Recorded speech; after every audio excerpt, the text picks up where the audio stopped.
Hi, my name is Sandy. I'm an expert on bullying because it changed my life forever.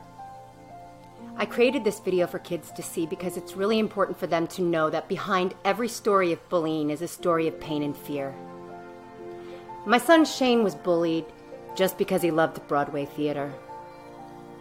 In April 2018, Shane committed suicide. He was only 11 years old. When I think about it too much, it makes me so angry. Instead, I've decided to channel my energy into doing something positive and making change happen. And I'm going to spend the rest of my life making sure that what happened to Shane never happens to another kid like you. One thing that haunts me daily is the fact that the kids that had been bullying Shane clearly had no idea about the person that he was, because had they, I'm really confident that it would have been impossible for them to do and say such things, and certainly not create an environment so bad that Shane felt that taking his own life was the only way out. I just couldn't stop thinking about the unnecessary pain that one group of kids put on my son. How could they not see the beautiful person that he was? How could they have said and done such things in the first place? And why didn't anyone speak up? A few days after the funeral, I sat down and I wrote a letter to the kids who bullied Shane. I knew I would never send it, but the words just kind of poured out of my pen onto the paper. Behind every bullying incident, there is a human with feelings and emotions behind it. I hope that this helps anyone who has bullied another person or maybe thought about chiming in to be cool. Think first about what your actions and your words can do to another person.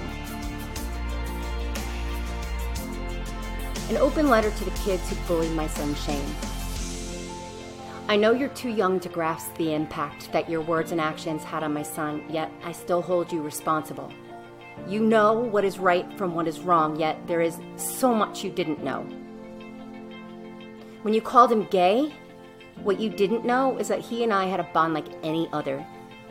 As a result, he tended to feel more comfortable with and trust women. He knew we were nurturing. He understood unconditional love because I would never hurt him. You and your posse of friends saw my son with a gaggle of girls. Perhaps now you can have a better understanding of why he decided to surround himself with people he trusted. Your actions must have only reinforced to him that some people can't be trusted or respected. When you made fun of him for loving music and theater, what you didn't see was the light in my son's eyes when he saw a play and the complete appreciation and passion he had for it. He only wanted to share his passion with others. What you didn't know is that he saved his birthday money to buy a ticket for one of his friends who had never seen a play. This selfless act is only a tiny example of the innate goodness that existed within that tiny body. Because of this passion and enthusiasm, you taunted him, you ridiculed him, and you acted so cruelly. I very much doubt that you've ever found something to become that passionate about. That's sad. When you laughed at him, what you didn't know is how hard he always tried to fit in and be liked. That all he wanted was to be accepted for the amazing human being that he was. He looked up to kids like you to determine his self-worth, regardless of how many times I've told him how amazing he is and how others' perceptions of him are meaningless. When you called him retarded, what you didn't know is that he was diagnosed with ADD when he was in kindergarten, which clearly only further outcasted him from people like you. What you didn't know is how hard I fought to find a solution to why my son could not sit still or control his behavior. What you didn't know is how extraordinarily intelligent my son was, how his wit made me laugh every single day, and how he knew more about most things than I do. How inherently proud I was of him for always turning a negative into a positive, which someday I hope you learn that not many people can do. When you made fun of his clothes and the way that he dressed, what you didn't know is that I'm a single mother struggling to make ends meet. And while your clothes may come from the mall, my son's came from the thrift stores and hand-me-downs. But he appreciated all that he had because he knew how hard I worked for them. When you made fun of the shirts he proudly wore from the money he had saved on his own of the various Broadway plays he'd seen, what you didn't know is that underneath that shirt was a heart of gold, which, thanks to you, is gone forever. What you didn't know is that he would never let you see him cry. He was smart enough to understand that it would only add fuel to the fire. You didn't know that he would wait until he came home, race upstairs to his room, and suffer alone because he was too embarrassed to tell anyone. What you didn't know is that the words you have spoken are like weapons, but unlike a cut, your words scarred him deep within his soul. Perhaps with time they would have faded, but this I'll never know. What you didn't know is that I will forever be haunted by the humiliation and the pain you caused my son. However, it will never compare to the humiliation and pain he must have felt.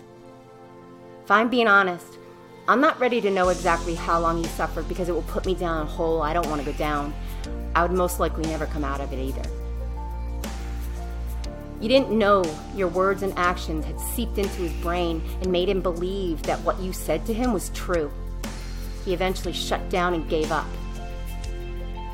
Perhaps with time, I will forgive you. Perhaps not. Perhaps my son could have forgotten the things that you've said and done to him.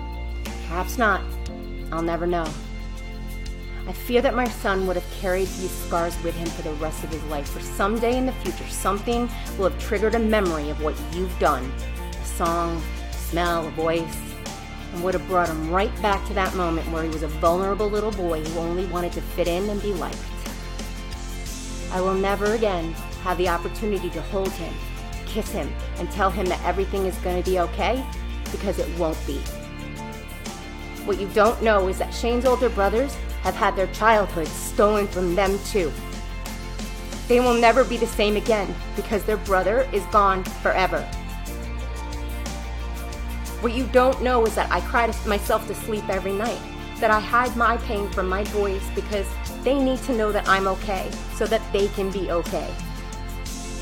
What most don't know is that this is the hardest thing that I have ever had to do in my entire life.